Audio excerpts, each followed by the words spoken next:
What up, ladies and gentlemen of the internets? It is I, Musashi X, here to greet you all Happy New Year. Yeah, 2017 was a wild ride indeed, especially for gaming. And here we are in 2018 at last.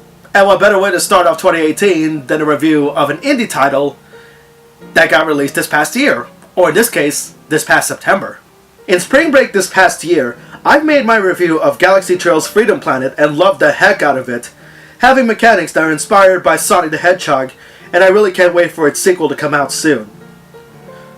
Also around that year, Sonic Mania came out, although it is published by Sega, but it's done by independent developers.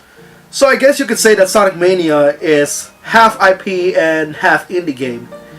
And I gotta say, I also love the heck out of it as well. And this past September, Cuphead was finally released to the masses in very critical acclaim. Cuphead was one of those games that I've seen through developmental hell, but the journey that the developers took to get to this point was a tough one for them. So how well did the game perform?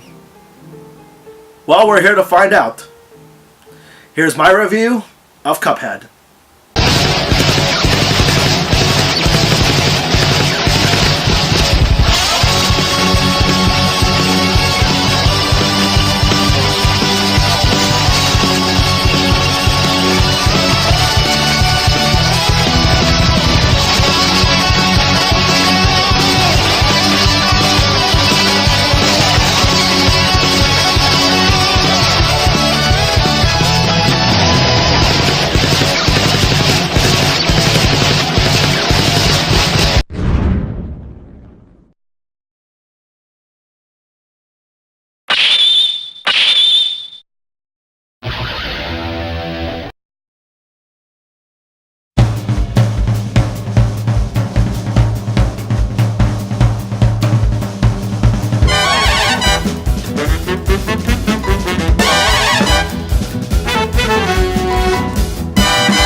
This game was a long time coming, dating back to 2014 during Microsoft's E3 press conference.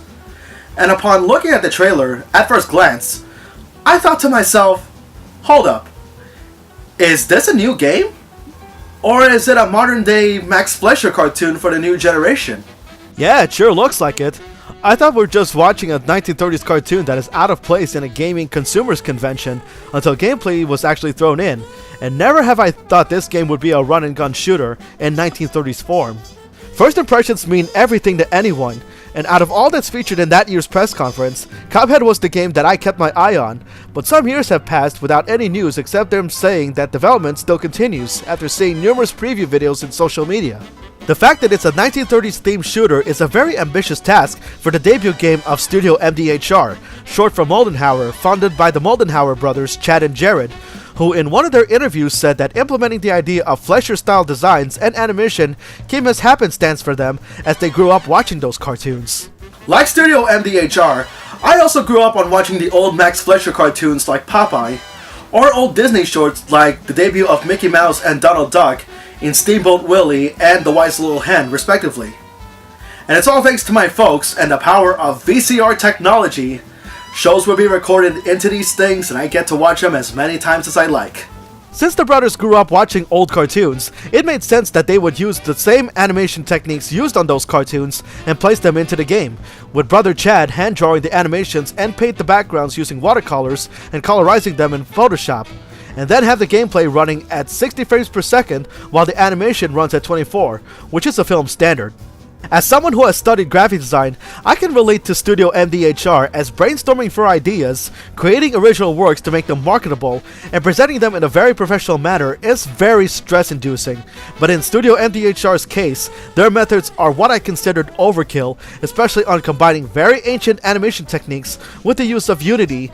But no matter how many years it took, the Moldenhauers will not give up until the game's development is up to proper code. even going as far as saying that they would resign from their everyday jobs and place their livelihoods on the line by remortgaging their household in order to finally complete the game. When the game was released at the end of September, reception for the game is through the freaking roof, and just within 3 months' time, the game has gone double platinum, having $2 million in sales, which definitely spells dedication and success. Heck, even at the 2017 Game Awards, Cuphead won 3 of their 5 nominations, taking home Best Animation, Best Independent Game Overall, and Best Independent Game Debut. Congratulations, Studio MDHR.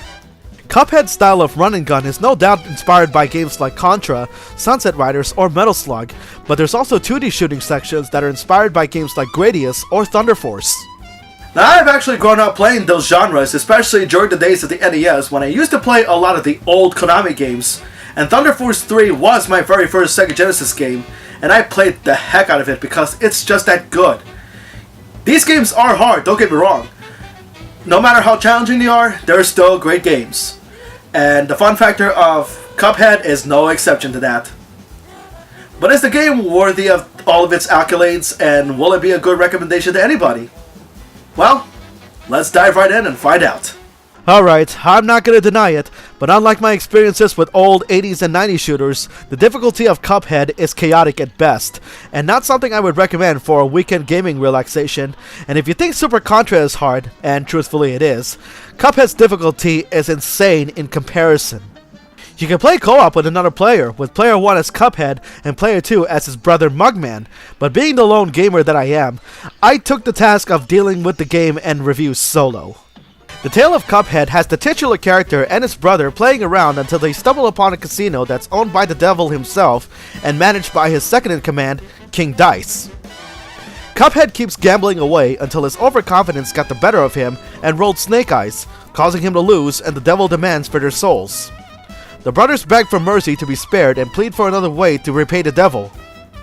The devil hires them to be debt collectors and tells them to collect debts of other patrons that decided not to pay the devil's dues, making the brothers loan sharks, not for cash but for souls, thus starting the game. The goal of Cuphead is that you go around 3 areas of Inkwell Isle and do battle with many whimsical characters that you have to force them to belly up and give up their soul contracts. Cuphead for the most part is mostly a boss rush with some run and gun platforming using elements from Contra, but these platform stages are less abundant compared to the numerous boss battles you immediately enter. No matter the boss, these guys are no pushovers at all, and even though they must answer to the devil, these guys will give the brothers no for an answer until you force their submission. You start with 3 HP as you start the match, yes, but that doesn't really mean anything, as no matter the stage, you're likely guaranteed to get hit as you start the fight. As with any shooter platformers, this game is about recognizing the patterns and behaviors of these bosses, as well as testing your button reflexes and your own level of sanity, basic trial and error stuff until you manage to score the final strike in order for that boss to cuff up a soul contract. As a caution, bosses will have some telltale signs on how they will attack, but many of times, their timing could be random that you'll jump in early by accident, and many of these bosses will have more than 2 forms, so if you think you can recuperate, don't bother holding your breath as they'll make the situation even more overwhelming. And trust me, you will get killed in many ways possible, but it's either I kept going or temporarily retreat to change some weaponry, and each time I get killed, I was also at the same time studying the patterns of these bosses. And what's nice about every stage is that it shows you how far you progressed in fighting the enemy, prompting me to jump right back into the match until I got it right this time, and seeing enemies submit is very satisfying. I will say that the controls are very smooth for a game like this, and because I'm playing this on PC, I have a happier time playing the game with my PS2 DualShock, thanks to the fact that the PS2 to PC USB adapter being compatible with this game. You can hold the button down to keep shooting, hold yourself steady for precision aiming, dash like in Mega Man X, and can parry certain attacks or enemies that are colored pink, and by doing so, you fill up a card on your special meter that's next to your HP, which you can use to fire a stronger attack, or in later parts of the game, you can unleash a giant beam, grant you invincibility, or summon a giant ghost to help you in battle. Honestly, I find the parrying system to be somewhat situational, because when things later become intense, I don't risk using it out of fear that I'll get hit, and there's one stage that using it is mandatory, which is Funhouse Frazzle, with anti-gravity in mind, but thankfully this is the only stage that does that. The real meat of the game are the bosses themselves, with different variations and forms to deal with, but with weapons you get in the game, Cuphead can actually hold on his own. You do start off with a pea shooter, but as you collect coins in platforming stages, you can spend them in Porkrind's Emporium and try them out. You can equip up to 2 powers of your choice, and you can switch between them during battle with a simple button press. Many of times, I find myself using the spread shot, which is a very close range power, until I got more coins where I then buy the boomerang and homing shots. Studio MDHR made the design of most of the bosses as scary as possible, similarly to cartoons that promote propaganda that love to pop out and scare the living daylights out of you, but the boss fights themselves have unique styles that forces you not only to be creative, but again testing your reflexes, and it also depends on what powers and charms you equip before entering the boss battle. I will admit, I find the announcer that announces the start of the match to be a nice touch, as that is, in itself, pays homage to how announcers were during boxing matches or horse racing of that era. A brawl is surely brewing. Here goes. All of the bosses do have ways of giving me a hard time, but I could not stand both Dr. Cal's robot in Junkyard Jive and Cala Maria in High Seas Hijinks, both their first and third forms. The robot's first form has me dodging lasers and skull bombs with a very big blast radius, and on its third form, keeps firing bullets everywhere until it tires out for a few seconds. As for Cala Maria, she'll summon ascending pufferfishes while at the same time spit out ghost pirate trios 3 times that home in on you, and once she's down to just her head, not only do I have to deal with petrification, but also fight in a tunnel with killer seaweed, which I can definitely assume that somebody from the Moldenhauer family must really think that adding the killer seaweeds from Teenage Mutant Ninja Turtles is a good idea. Studio MDHR's motives was not only to pay tribute to the old cartoons of the 30s, but also to old school run and gun gaming that, while meant to kick your rear end, it's that moment where you score the last hit that makes victory really sweet. Even though the game is really hard, I will say that the game's real difficulty is not on the overall tough yet very fair gameplay, but rather on the process that the Moldenhauer family took to get this game together, the various animation techniques used in conjunction with Adobe programs in Unity, and for goodness sakes, they took a high risk of placing their own livelihoods on the line just to get it done, and for that, I applaud their efforts and a job well done. So in my opinion, Cuphead is definitely worth spending $20.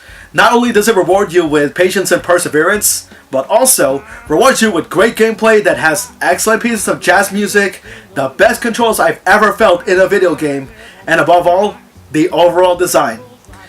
As I mentioned, I too grew up on the old Fleischer and Disney cartoons back in those years. So to that end, I'm going to give this game a 9. Some parts may be frustrating at times, but if you look past that and do your best to achieve total victory, then the experiences will be very worth it. And hey, if you love the game so much, let Studio MDHR know that their efforts and hard work have paid off, and all the awards they got are well earned and well deserved. So Studio MDHR, one love, y'all. So what's next in this channel for 2018? Well, honestly, for this month, I really don't have that much planned right now. Maybe, hopefully, I could squeeze in a video before the 12th of this month. And the reason why I said that is because on January 12th to the 14th, I'm actually going to be covering PAX South. And in PAX South, I'm going to take videos of independent games, some upcoming games that are coming out. Hopefully I can get some interviews with some of the developers, and hopefully I can finally start my convention documentary show with this channel. In the meantime, I hope you liked this review.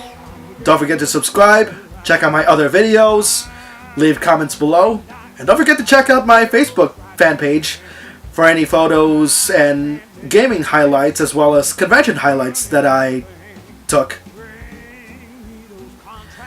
But until then, this has been Musashi X. I bid you all farewell. Take care, stay tuned, and Happy New Year, everybody. No, I cannot let you pass. Don't you mess with me. Don't mess with King Guy. Don't mess with me. Don't mess with King Guy. Don't mess with me.